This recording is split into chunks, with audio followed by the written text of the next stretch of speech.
rated M for mature.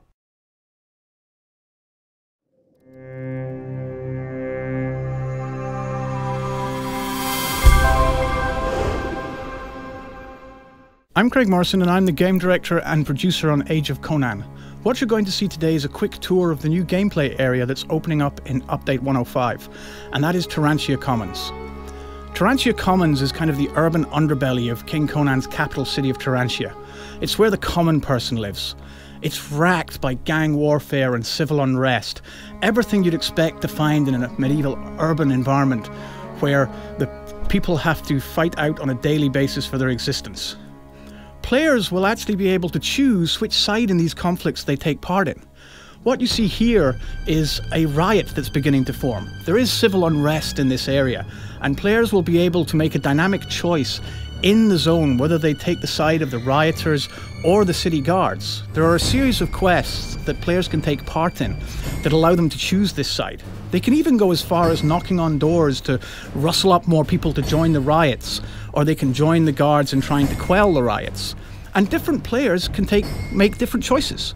They can take a different side, so you may be working for or against your fellow players as you decide which course the riot will take.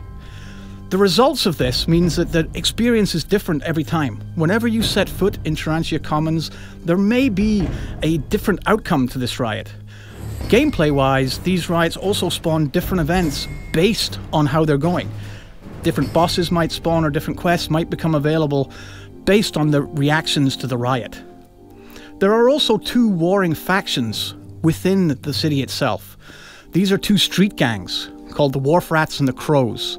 Players will be able to take quests for either or both sides and try and work their way up the rankings of these gangs and explore the different storylines of the conflict.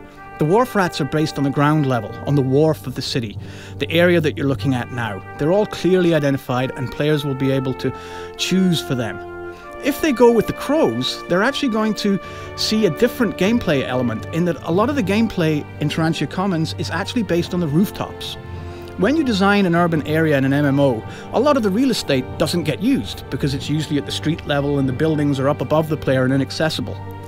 What we wanted to do with Tarantia Commons is make the rooftops part of the gameplay experience. So many of the quests will take you up onto this majestic view above Tarantia Commons where you can take part in quests, either for or against the Crows, whether you're working for or against the rats themselves. So players will be able to explore the rooftops and enjoy these views and be able to play out some very dynamic gameplay in these environments. I think the team have done a really great job in adding a different element to the game with the rooftops. Tarantia Commons doesn't end there either. Once you go out past the city walls, you actually end up into effectively what are called, an outskirts of the city. But they're not the kind of suburbia that you might see in a modern city. They're a very dark and foreboding place where there's more factions and more quests for the players to take part in. What you're seeing now is actually a leper colony. Here a plague has inflicted the people, and it's very different gameplay here. There are plague markings on the door, and the people are all obviously affected by some kind of malaise. And what you can see is that the NPCs react to the player's presence. They will try and come towards the player in an almost zombie-like fashion.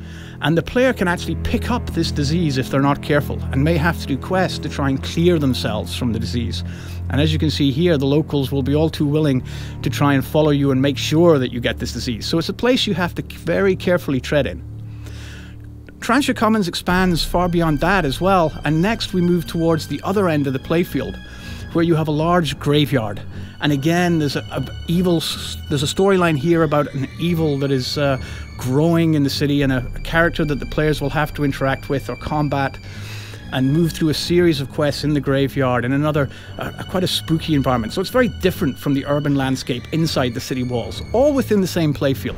The team have made a lot of effort to try and make the experience in Tarantia Common very varied, with a lot of different type of dynamic quests for the players to take part in.